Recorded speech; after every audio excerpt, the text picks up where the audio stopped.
seagulls plane and circle out of sight, below this thirsty, thrift-encrusted height.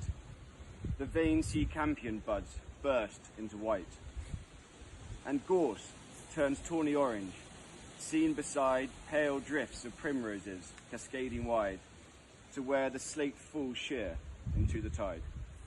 More than in garden Surrey, nature spills a wealth of heather, kidney vetch and squills over these long defended Cornish hills. A gun emplacement of the latest war looks older than the hill fort, built before Saxon or Norman, headed for the shore. And in the shadowless, unclouded glare, deep blue above us fades to whiteness, where a misty sea line meets the wash of air. Nut smell of gorse and honey smell of ling waft out to see the freshness of the spring on sunny shallows green and whispering. The wideness which the lark song gives the sky shrinks at the clang of seabirds sailing by, whose notes are tuned to days when seas are high. From today's calm, the lanes enclosing green leads inland to a usual Cornish theme, slate cottages with sycamore between, small fields and telemasts and wires and poles, with, as the everlasting ocean rolls. I caught this morning, morning's minion, kingdom of daylight's dauphin, dapple dawn-drawn falcon in his riding, of the rolling level underneath him, steady air, and striding, high there, how he rung upon the rein of a wimpling wind, in his ecstasy, then off forth on swing, as a skate's heel sweeps smooth on a bow bend, the hurl and gliding, rebuffed the big wind, my heart in hiding, stirred for a bird, the achieve of, the mastery of the thing. Brute beauty and valour and act, O air, pride, plume, here buckle, and the fire that breaks from thee then, a billion times told lovelier, more dangerous, O my chevalier. No wonder of it, sheer plod make plough down silly and shine, and blue bleak embers. Ah, my dear, fool, gall themselves, and gash gold vermilion. That Dad's last full day on this earth was a truly busy one. I promise you. Of course, he had his near daily visits from his very own archangels, those being Marie and Sue, who were just absolutely fantastic to him and to mine. We had a visit from Dr. Ollie Kemp, who came to check out Dad was after hospital. He had a visit also from a male district nurse. He enjoyed that one.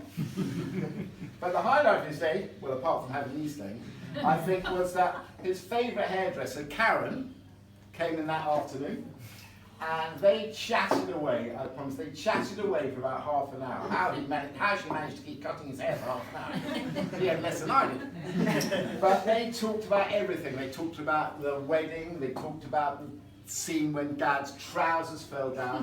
They talked about Barra as if they knew every one of you so well. They talked about Mickey Well and his social media issues. And they talked, of course, about New Zealand. And anyway, then Dad went off for a nap, because he had been pretty busy. I then rustled him up some supper. I won't tell you what his last supper was. I would actually. It was quite revolting as far as I'm concerned. But he wanted salami, cold consomme, and tongue. Lovely tongue. Bring on the tongue.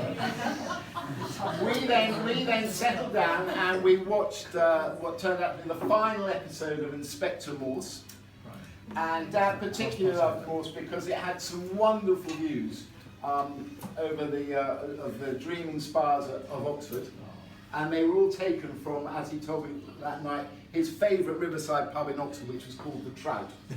Sadly, there were no Teddy Hall was a smaller college, so there were no Teddy Hall spires. And so I really do truly believe that Dad was now properly ready for his next journey. He'd had a health check, he'd had a haircut, and he was going to look his best, extremely sharp, when he caught up with Mum, Granny or Auntie Hazel. And even better, he had his favourite tartan trews on, a quilted waistcoat, that desperate flat cap, and we even gave him some new shoes. So he really was Mum and Dad, as I'm sure you're all aware, both died when they were at the age of 91, and Dad was really ready and packed, and so on he's gone. Dad was enormously popular with as a villager, as a father, a grandfather, an advertising legend, and obviously the leader of our leader of the Denehy clan. But on the subject of family and leadership, our huge thanks must go out here to Mickey, because he was away and I did a couple of little things, but Mickey has just been absolutely fantastic in organising today, and it's been especially difficult that Her Majesty's government keep changing the goalposts. So on the subject of the Scots, where is she? Millie, piping it there. I think we're always amazed that you can get not the puff, but when it's an emotional moment to be able to play it so beautifully and keep it going. I almost thought the liquor was tapping us from it. It was absolutely wonderful. Thank you also to all of those who read so well, Yaz and Sam, and some Denehys. There you go. Let's not forget our cousins again. Breakers, won the breaker from the wee Frankie. And Brian, thank you very much for that. And of course, we know it's so sad that Boo can't be here with her gang, her boys, because I know that she feels, well, she is socially distancing. And New Zealand has obviously made it impossible to escape. So our thoughts are with her, because I know that she would so love to have been here, and we all say boo. Boo. So for all of us here, and we have the toast is Dad, Uncle Tim, Papa, Grandad, Governor, Grandpa. And I think it's right to say a life lived to the full.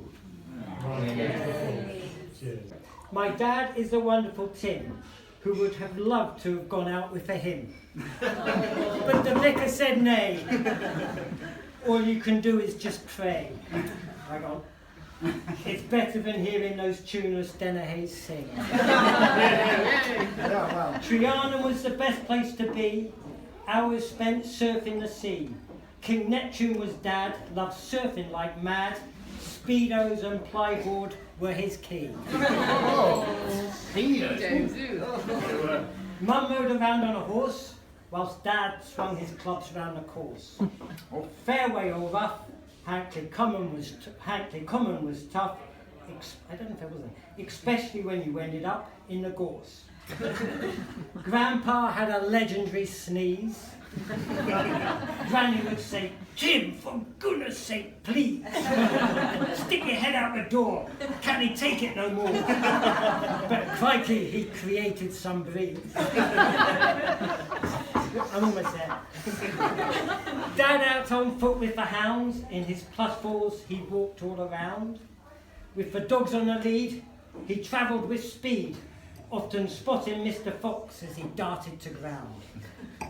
So here's to our wonderful mum and dad. What amazing lives that they had. Children they had 4, grandkids loads more. So fill your hearts, rejoice, and just be glad.